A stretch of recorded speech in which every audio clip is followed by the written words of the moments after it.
Hey, what's up all you lovely learners out there in learning land? Tyler from 10thumbspro.com coming at you with another ukulele tutorial like we do every single Wednesday and Saturday. Today is the third part of our 4-part lesson on how to read sheet music for ukulele players. If you haven't seen 1 or 2, make sure to check the links below to get caught up to speed. Today we're going to touch on the key of F, Hammerons, pull-off, slides, ties, and implied harmony. Printable tabs and sheet music for this lesson and all our lessons by becoming a Patreon up here in the links. It will accelerate your learning, but I'm also gonna have all the tabs and sheet music on the screen as well. All you really need to learn is your ukulele, brain, and attention span. When you have those 3 things, follow me on in and let's break this lesson down together.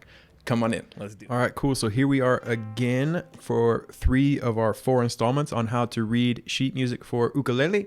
And we are going to start with our key signature, or what key are we in? So this time we go over to the key signature and we see that we have a flat as opposed to a sharp like last time. The flat means we're going to be pushing a note down. Now we remember back to our first lesson, every good boy deserves fudge. We can see our flat is on the 3rd line, or the B line, making all of our B's flats. Now, I know from experience that that is the key of F. A good way to do that is you can just Google key signatures and you can match the image to the keys. There's certain keys that you're going to see over and over and over again that you're going to memorize really quickly. G, F, D, A, E, and of course C. Okay, notation on the screen. I'm going to go ahead and challenge you to hit pause and figure this out without the tabs. So go ahead and hit pause now. Okay, so once you've paused it, we're going to go ahead and put the tabs up so you can see it and confirm your tabs. Here we go.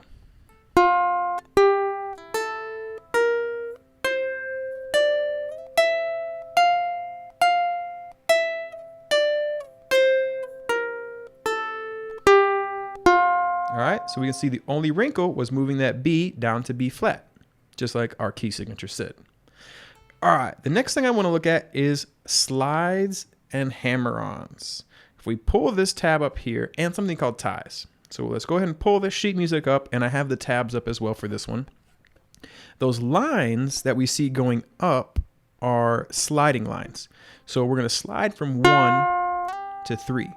But because they're quarter notes, that slide will happen on the 2nd beat, like 1, 2. Next to it, we see a little loop that goes like this.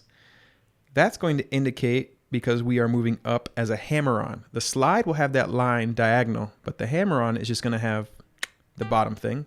Sometimes you'll see an H, sometimes you won't, and that'll be 3, 4. So that first measure, we get 1, 2, 3, 4. Our second measure, 3rd fret, we'll let that play for half. 1, 2, rest. Then we're going to grab the 8th fret up here. This is the F note. This is also the root note or the tonic note. This is your home bass. This is the root of everything you do in the key of F, and it gives you resolution. Now we see this line connecting this 8 or this F note to a whole note. This is the first whole note we've seen as well. A whole note is just an empty circle with no line or no staff. And that connect means it's going to be a quarter note into the stanza, but that note is going to last for an entire measure in the next one. So if we put all that together, and if we count it, we'll get something that sounds like this. 1, 2, 3, 4. 1, 2, 3, 4. 1, 2, 3, 4. And ideally that note, if you've plugged in or you have sustain, would have rang that entire duration. Okay, that's how ties work. We'll see those a little later. Okay, so now we are into something a little more intense. This time we are going to do the slides and hammer-ons in halftime, but we'll also see in the second measure of this, from the 5th to the 3, a pull. Now, hammer-ons and pulls are denoted by the same line, the same curve, but the only difference is the pull goes down a note and the hammer comes up.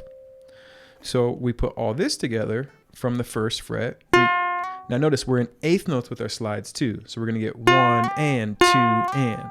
It's going to happen a little quicker.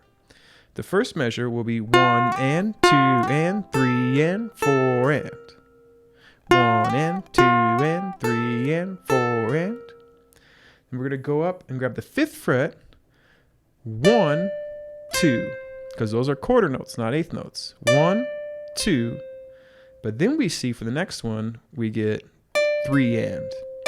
The next one is quarter notes. So we get 1, 2, 3 and 4. 1, 2, 3, 4. So this little stanza from the top, we get 1 and 2 and 3 and 4 and 1, 2, 3 and 4. 1, 2, 3, 4. All right. Whew. So why don't we go ahead into our final little melody piece of this week's exercise. What we're going to do is I am going to put the melody up piece by piece, and I'm going to hit pause, and I want you to transcribe it into tabs, and then we'll put the tabs up and play it together. So part 1 looks like this. Okay, part 2, go ahead and hit pause and work that out. Part 3, go ahead and hit pause, and when you have that worked out, hit play. All right, so we're going to take this from the top. Once you know the melody, go ahead and leave it in a comment below. And again, this time we're also introducing implied harmony.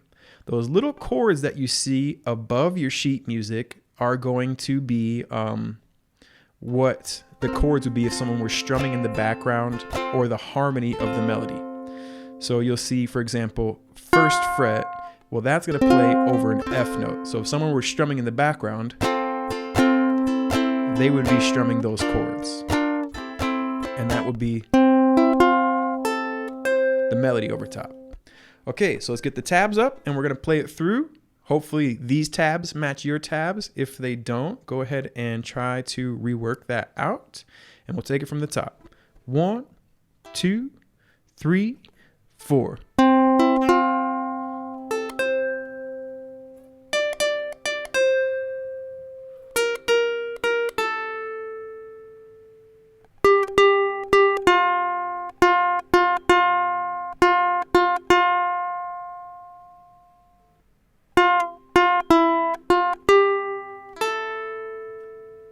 All right, if you know that melody, leave it in a comment below. And that is all for our 3rd installment in reading sheet music. We will see you next week for the 4th and final piece. Take care, folks. All right, so that was it. Thank you so much for watching to the very end. Tyler from 10thumbspro.com. Remember, again, think about becoming a subscriber, or just hit that subscribe button. Think about becoming a Patreon. Printable tabs with this lesson and all our lessons up here in the notes. Skype lessons one-on-one as well. Just email me 10thumbsproductions@gmail.com. All right, until next time, have a lovely day. Keep on rocking and rolling. Keep loving life and keep playing that ukulele. Life is good, my friends. Take care of yourselves.